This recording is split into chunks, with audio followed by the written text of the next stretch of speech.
my loved ones almost stopped me from building a multi-million-dollar business before it even started.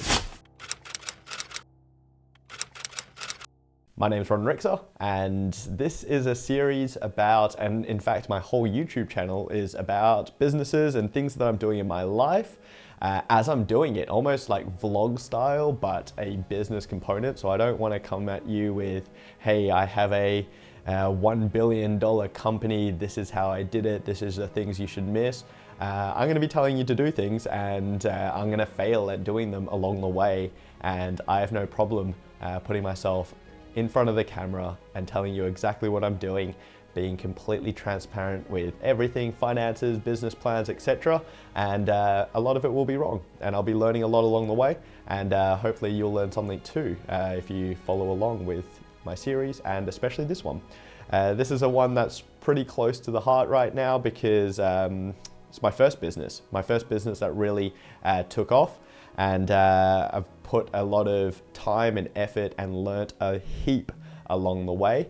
And I'm here to basically share my experience so far with you, and my experience going forward, and what my plans are to basically scale this from what it is now to what I think it could be in the next 5 years, 7 years, 10 years, and hopefully you're along for the ride with me. So yes, my loved ones almost got in the way of me starting this business, and you know what? Almost every other business idea I've had, and people have very similar stories, and it might not be business, it could be anything that you felt like you wanted to do, a goal that you had in life. And yeah, my family, my friends, my loved ones were the ones that basically stood in my way. And I don't mean that as if I have bad friends, a terribly unsupportive family. In fact, I would say it's the opposite. And the more they care, the more they can tend to hinder you. And what we call these people are naysayers. And I completely stole that off, I believe it was Grant Cardone, who was a big mentor for me in business. I've read a ton of his books and done a bunch of his webinars, etc. And I believe the term may have come from him. I've read a few books now, but I believe he came up with this first, and he explained the concept. And basically, for those that aren't aware of what a naysayer is, it's almost like a hater, but it's not. It's not a hater. It's actually someone that cares for you so much that they don't want to see you get hurt. As we know, we've heard it countless times before in business, you have to take risks in order to make it anywhere, to make any progress, to reap that reward at the end. And hence why a high-risk business like I started here in the e-bike industry was obviously frowned upon, not just by my family and friends, my business partner's family as well got involved. And I kindly say, look, I love you, mum and dad, but you're a naysayer. I'm sorry, you're a naysayer, and I have to take risk, calculated risk, in order to move forward. I want to put as many stories in here as I can. There are countless stories. We probably get one good one per month. And these are a few months old at this point because we are in an established business now, but I am telling you about the beginning and almost how it didn't start because of all of the naysayers. But at the beginning, basically we had a few bikes. So I would say mid 2023 to early 2023, I should say, we had a few bikes. We had about 4 bikes. Our bike counter was at 4. And at that point, we had our first theft. The naysayers were correct. The naysayers got it right. We had 4 bikes and 1 bike was stolen, okay? And it became prevalent in Melbourne. It was really bad in Melbourne. There was non-stop theft going on from this point. That was our first taste of it, and it was 4 bikes in, or 3 bikes now because it was stolen. And that was a fun story. We got a call from the rider. He said, hey Ron, my bike got stolen. What do I do? And I was like, what do you want to do? Like, I don't know. I'm sorry, I can't help you. This is how much it's going to cost. The funny thing is, and why I'm telling this story is maybe 2 hours later, I get a call.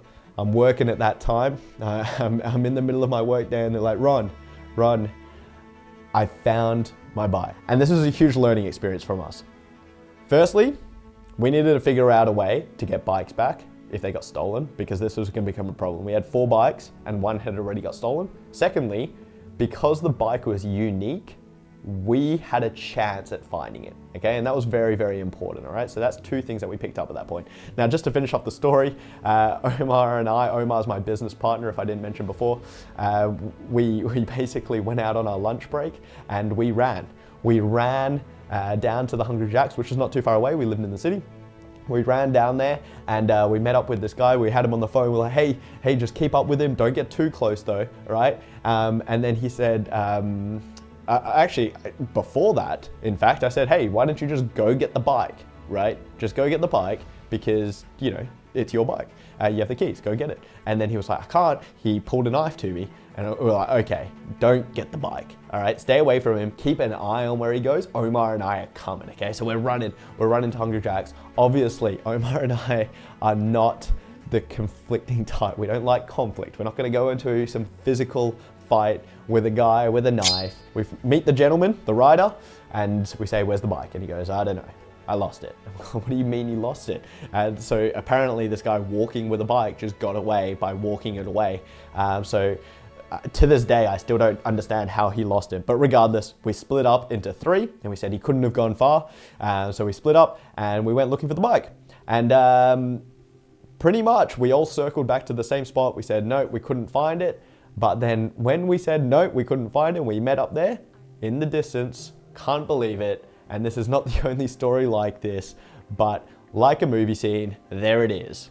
On the floor, the guy threw it and it's just laying on its side, on the side path, and it's there, alone. So pretty much we pick it up, key goes in, bike's pretty good, there's not much damage to it. There's some weird like stuff that this homeless guy left on the bike. But yeah, the bike was good to go. So what did we get out of this? This was our first experience of a bike stolen. It also gave us that adrenaline rush, which I have countless stories to share with you guys about going out, hunting for bikes, finding them, trying to take them off people, and getting police involved in some cases as well. But this one was so important. So what did we do? What did we do? Firstly, we updated our contract. We made sure our contract was very, very tight, okay? So our contract explained exactly what happens. If you lose the bike, this is what happens. This is what you have to pay for, okay? Secondly, we started making our bikes unique. So what we did was we bought these little stickers, you know, those little dot stickers, those little colors. You got red, you got blue, you got green, you got yellow. Okay, we got those little stickers and we randomly started putting them on bikes, on all of our bikes. So we only had 4 bikes. So we just randomly put these on, okay? These made it unique. It made it a lot easier to spot, all right? We put them everywhere. We didn't just put one on, we put them in a couple of different places. Some you wouldn't notice, so if they stole it, then and they took off a couple, we'd know where the spots were, and we'd be able to make sure, hey, this is our bike, okay? 3, we updated our bond deposit. We increased our bond deposit. We were at like $100, $150. We raised that up $200, $250 now. And we started changing our bond amount to basically take on less risk, okay? 4, this is the biggest thing that we changed on our bikes. This is the most important thing, the most important update, in my humble opinion at least, that we ever did on our bikes. And this led to countless stories of retrieving bikes from that day. We started GPS tracking our bikes and we didn't know how to do it. And what we did was we looked at AirTags, Apple AirTags. We didn't know if it was gonna work like a GPS, but we bought one, we tested it out, and it worked great. So if you've ever used an AirTag before, what happens is, if it ever goes within Bluetooth distance of any Apple product, basically it pings to that product pings it to Apple. Again, this is in my words, this is not Apple's words. And then Apple basically ping it to your phone and say, updated location. It's right next to this Apple product, okay? So because there's so many iPhones, Apple Watches, and all of this around Melbourne and everywhere, it's almost a live sort of view of what's happening with our product, where our bike is at all times, because it keeps pinging off people's iPhones. So we've almost got a live view of where the bike is when it's in and around people.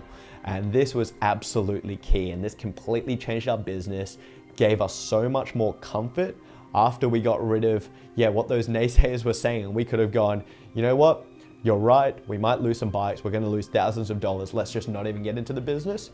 Instead, we got into the business and then we fixed the problems, and now we are able to expand, we're able to scale, knowing that we have that security behind us, that we can go and track bikes, we can go and get bikes back.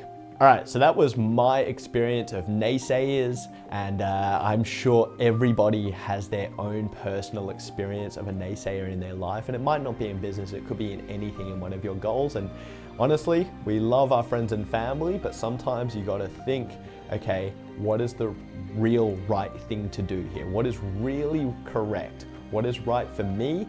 The naysayers care, they care for you, don't get me wrong, they love you, but sometimes what they're saying is incorrect. And that's all I wanted to get across today, how my business almost didn't begin, how a multi-million-dollar potential business, I'm putting potential in there because we don't know where the business is yet, but potential million-dollar business, in my mind I was saying this is a million-dollar business, how that almost did not start if I listened to the naysayers.